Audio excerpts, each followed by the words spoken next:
Attention mga SSS pensioners, second tranche 1,000 pesos pension increase.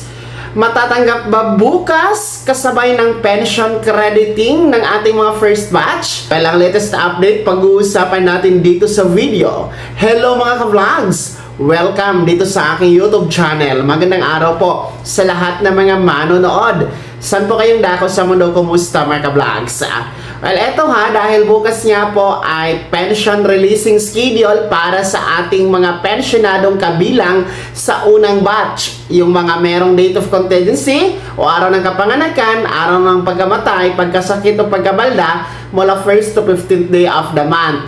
Well, April pension releasing bukas para sa kanila, araw ng Miyerkules, Abril 1. Well, ang tanungan ngayon, kung kasabay na ba sa matatanggap, ang second tranche 1,000 pesos pension increase. Ito ba ay ibibigay na din bukas during the pension crediting ng mga first batch?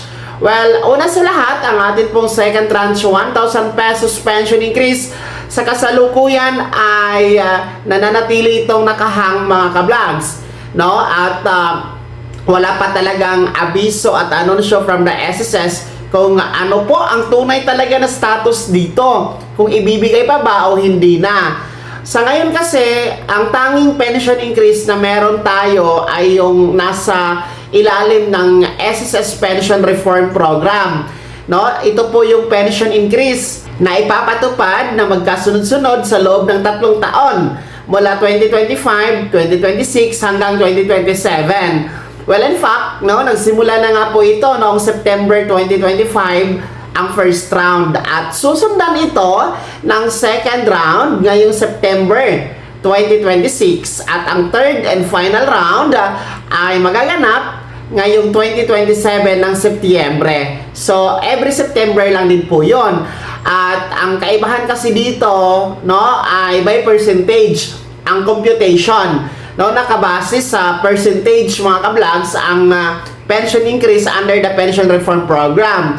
Hindi din ito pantay-pantay. Kasi una, ang ating mga retiree pensioners at total disability pensioners ay magkakaroon sila ng 10% pension increase under the Pension Reform Program. Pangalawa, yung ating mga survivor pensioners ay mas mababa po ang percentage ng kanilang pension increase. Nasa 5% pension increase lamang. Actually, sinagot na din po ng SSS through Mr. Villacorta ang katanungan kung bakit hindi pantay-pantay ang pension increase ng mga pensionado, bakit mababa yung mga survivor pensioners. Well, ang sagot niya naman po ay yung mga survivor kasi mga beneficiaryo lamang yan. Ang totoong talagang mga miyembro yung namatay na SSS member na siyang naguhulog, katulad ng mga retiree pensioners and total disability pensioners. So yun yung explanation nila. Pero kahit pa paano, kahit 5% pension increase lang yan, para sa mga survivors ay kahit pa paano meron pa rin po. So iba-iba talaga ang halaga ng pension increase under the Pension Reform Program kasi depende kung magkano ang inyong monthly pension. Kung malaki ang inyong monthly pension, halimbawa nasa 10,000 piso, 15,000 monthly, kung i-times mo yan sa 5% or 10%, malaki siya, di ba?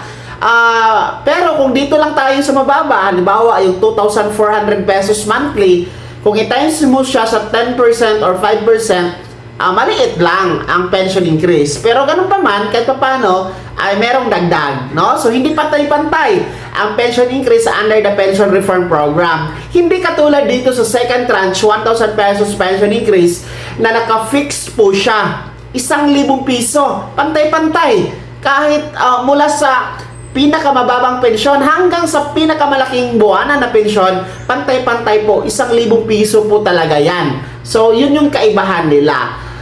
Uulitin ko, ngayon ay nakahang pa ito dahil wala pang pondo, And kung may pondo man, hindi siguro prioridad mga ka-vlogs.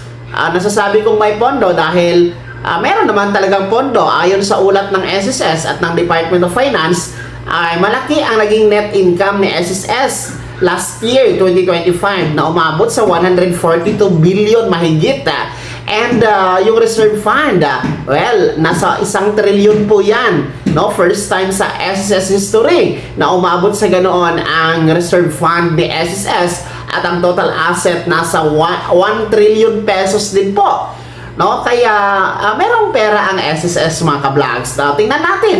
Baka naman din natin panawagan dito sa nakabinbin na second tranche 1,000 pesos pension increase. And in the other hand, ay yung atin pong House Bill 1506 sa Kamara na final ng SSS GSIS Pensionado Party List ay nakabinbin pa din po yan, no?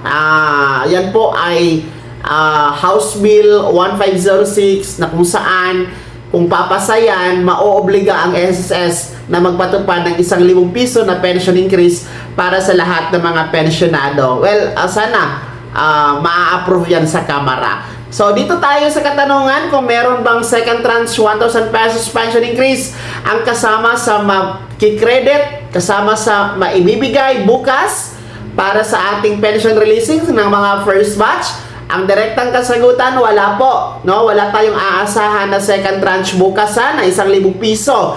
Ang tanging makikredit sa inyong ATM card bukas ay ang inyong April pension na regular talaga. Wala nang iba. Kahit pension increase, wala talaga.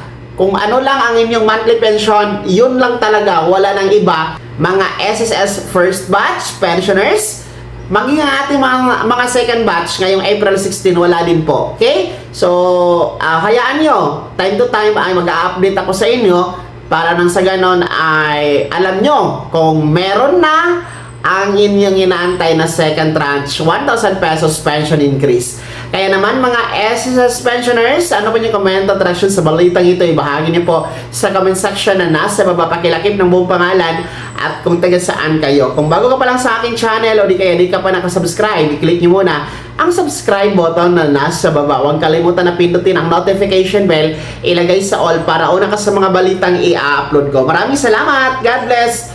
Mag-ingat mga ka-vlogs!